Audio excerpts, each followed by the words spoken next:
Assalamualaikum warahmatullahi wabarakatuh. Kami dari kelompok 9 yang terdiri dari Grand Rahmatika Maulia, Elsa Salsabila Bidari, dan Titik Setiawati. Yang dalam hal ini kita akan menyampaikan materi tentang teknik pengumpulan data melalui kuesioner, wawancara, observasi, dan contoh instrumen itu sendiri. Baik, untuk yang pertama silakan kepada teman saya.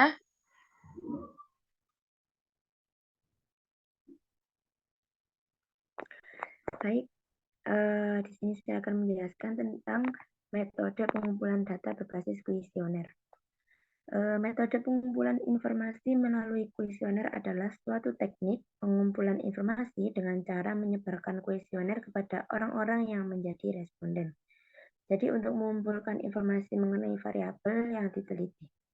Instrumen kuesioner biasanya digunakan pada penelitian kuantitatif karena identik dengan angka-angka. Maka dari itu, penelitian yang menggunakan kuesioner ini akan sedikit lebih sulit. Kuesioner dapat berupa kertas atau elektronik yang diisi oleh responden dalam tempo yang sedikit dan memudahkan dalam analisis data yang diperoleh.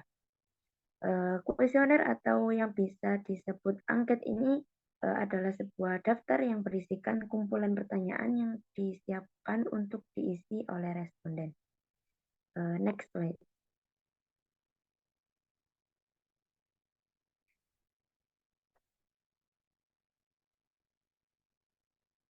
Oh, sebelumnya, Mbak. Slide sebelumnya. Nah, kuesioner menurut format pertanyaannya dibagi menjadi 3, yaitu kuesioner pertanyaan terbuka, kuesioner pertanyaan tertutup, lalu kuesioner campuran. Kuesioner pertanyaan terbuka ini jawabannya berisikan opini dari responden. Jadi pertanyaannya bersifat bebas, seperti esai. Lalu kuesioner pertanyaan tertutup berisikan pertanyaan seperti pilihan ganda. Jadi responden hanya dapat memberikan jawaban berdasarkan opsi yang telah disediakan, yang umumnya berupa pilihan dalam bentuk tanda centang, silang, atau lingkaran. Lalu yang terakhir adalah kuesioner campuran atau terbuka dan tertutup. Kuesioner dirancang dengan menggabungkan beberapa jenis pertanyaan untuk mendapatkan data yang relevan, valid, dan dapat dipercaya. Bisa berupa pilihan ganda, esai, dan sebagainya. Next, Mbak.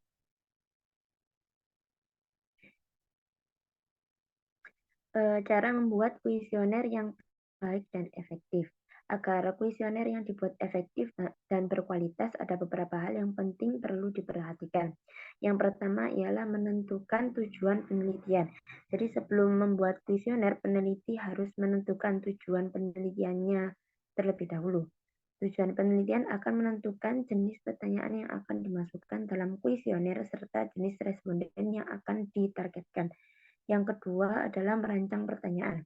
Pertanyaan dalam kuesioner harus dirancang dengan jelas dan mudah dipahami oleh responden. Jadi gunakanlah bahasa yang sederhana dan hindari penggunaan kata-kata yang ambigu dan sulit dipahami. Yang ketiga ialah menentukan format pertanyaan. Dalam membuat kuesioner perlu memutuskan performat pertanyaan yang akan digunakan. Apakah akan menggunakan pertanyaan terbuka atau akan menggunakan pertanyaan tertutup.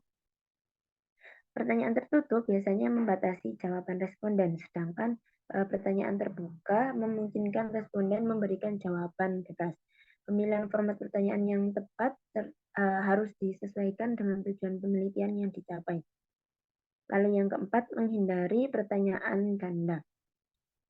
Hindari mengajukan pertanyaan ganda dalam kuesioner. Pertanyaan ganda biasanya ini adalah pertanyaan yang mengandung 2 atau lebih pertanyaan dalam satu kalimat. Hal ini bisa membingungkan responden dan menghasilkan jawaban yang tidak akurat. Yang kelima, memperhatikan urutan pertanyaan. Urutan pertanyaan dalam kuesioner harus diperhatikan dengan seksama. Urutan pertanyaan wajib terstruktur dan logis agar responden ini mudah dalam memahami serta menjawab pertanyaan dengan tepat. Lalu yang keenam, menjaga konsistensi pertanyaan. Pertanyaan dalam kuesioner harus konsisten dengan tujuan penelitian. Pertanyaan yang tidak relevan dengan tujuan penelitian dapat menghasilkan jawaban yang tidak akurat. Lalu yang terakhir, menjaga panjang kuesioner. Kuesioner yang terlalu panjang dapat membuat responden bosan dan kurang motivasi untuk menjawab. Usahakan untuk membuat kuesioner seefektif mungkin dengan mempertimbangkan pertanyaan yang paling relevan dengan tujuan penelitian. Sekian dari saya, lanjutkan dengan teman saya.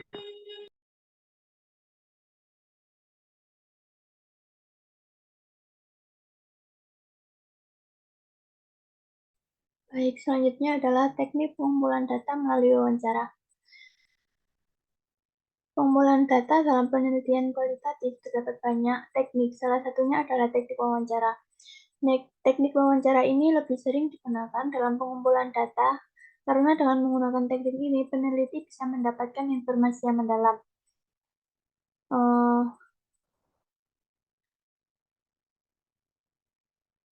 Teknik ini memiliki ciri khusus, yaitu dalam pertukaran informasi secara verbal dengan satu atau beberapa orang. Adapun peran wawancara dalam metode ini yaitu berusaha mengumpulkan informasi dan memahami responden. Wawancara ini terlihat mudah, tetapi sebenarnya sangat rumit. Teknik wawancara ini berkembang secara dinamis dari waktu ke waktu. Selanjutnya adalah beberapa jenis teknik pengumpulan data melalui wawancara. Yang pertama yaitu wawancara tidak berstruktur. Wawancara jenis ini dimulai dari pewawancara memberikan pertanyaan kepada responden yang bersifat umum dan jumlahnya sedikit. Adapun bentuk lain dari wawancara ini adalah wawancara terpandu atau percakapan terpandu. Jenis teknik yang kedua yaitu wawancara semi berstruktur. Wawancara jenis ini digunakan di saat pewawancara mengetahui tentang topik yang akan diteliti, tetapi tidak dapat mengetahui semua jawaban yang akan diberikan responden. Jenis wawancara ini bisa dilakukan dengan tatap muka atau melalui telepon. Selanjutnya jenis teknik yang ketiga yaitu wawancara berstruktur atau berstandar. Wawancara jenis ini memiliki keterbatasan pada pembuatan data yang akan diperoleh. Data yang akan diperoleh tidak banyak. Jenis wawancara ini berbentuk kuesioner, survei, atau tertulis. Jenis teknik yang keempat yaitu wawancara kelompok. Wawancara jenis ini peneliti lebih berfokus pada kelompok seputar isu yang akan diteliti.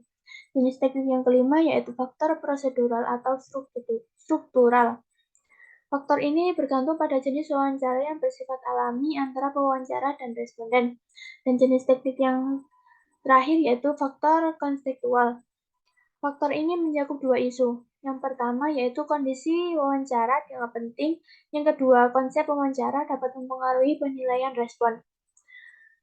Selanjutnya adalah faktor yang mempengaruhi teknik pengumpulan data melalui wawancara. Ada tiga faktor. Yang pertama yaitu jenis klaim pewawancara, yang kedua perilaku pewawancara, dan yang terakhir situasi wawancara. Dalam teknik pengumpulan data melalui wawancara ini memiliki dua alasan utama dalam mewawancarai responden. Wawancara harus dilakukan lebih dari 2 kali karena ada dua alasan utama. Yang pertama yaitu pendekatan pengetahuan temporal, dan yang kedua untuk memenuhi kriteria ketelitian.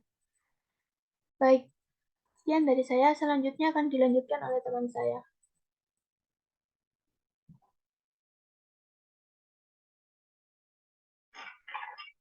Baik, terima kasih.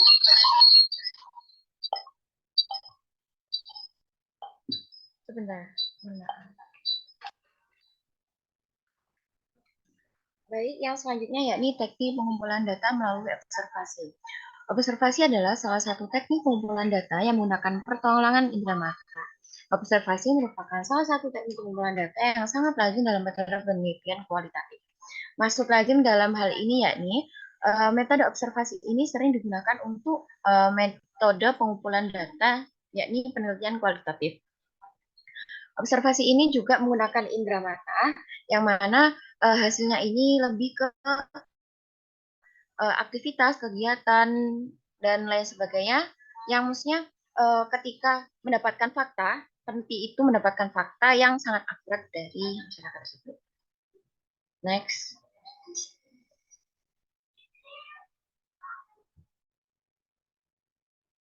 Bentuk teknik pengumpulan data melalui observasi menurut Sanavia Faisal itu ada 3. Yang pertama observasi partisipatif atau participation observation. Yang kedua observasi terus terang atau tersamar. Kemudian yang ketiga observasi tak berstruktur. Maksudnya observasi partisipatif di sini merupakan peneliti ini menjadi objek sekaligus pengamat dalam kelompok masyarakat. Yang dimana ketika peneliti tersebut melakukan observasi, dia juga ikut memantau dan juga ikut terjun langsung dalam semua kegiatan. Jadi masyarakat itu sampai tidak merasa kalau peneliti tersebut melakukan penelitian. Jadi sangat menyatu dengan kegiatan masyarakat yang terjadi seperti itu. Kemudian yang kedua observasi terus terang atau tersamar. Nah, di sini peneliti berterus terang sedang melakukan kegiatan observasi. Namun ada beberapa hal atau terkait data yang rahasia yang tidak boleh diketahui oleh orang lain atau dilakukan secara tersamar seperti itu. Jadi peneliti melakukan observasi yang tersamar yang dimana hal tersebut tidak diketahui oleh masyarakat seperti itu. Kemudian yang ketiga observasi tak berstruktur. Ada beberapa hal mengenai kegiatan masyarakat yang belum diketahui baik oleh peneliti yang mengakibatkan peneliti harus melakukan observasi yang di mana masyarakat tersebut belum mengetahui pasti. Itu. Next, Mbak Tia.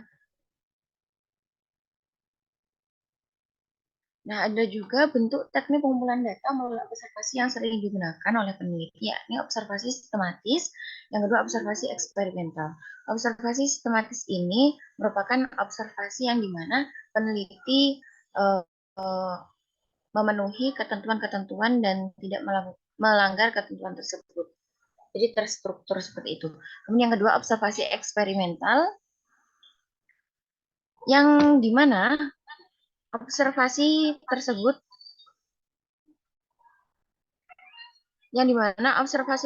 merupakan penelitian dilakukan oleh peneliti yang dimana peneliti tersebut bereksperimen terhadap objek atau masyarakat yang mana peneliti memberikan sebuah permasalahan akan mengamati fenomena apa saja yang terjadi dalam masyarakat.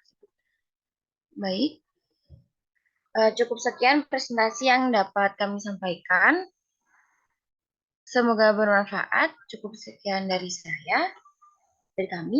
Mohon maaf bila ada kesalahan. Wassalamualaikum warahmatullahi wabarakatuh. Waalaikumsalam warahmatullahi wabarakatuh.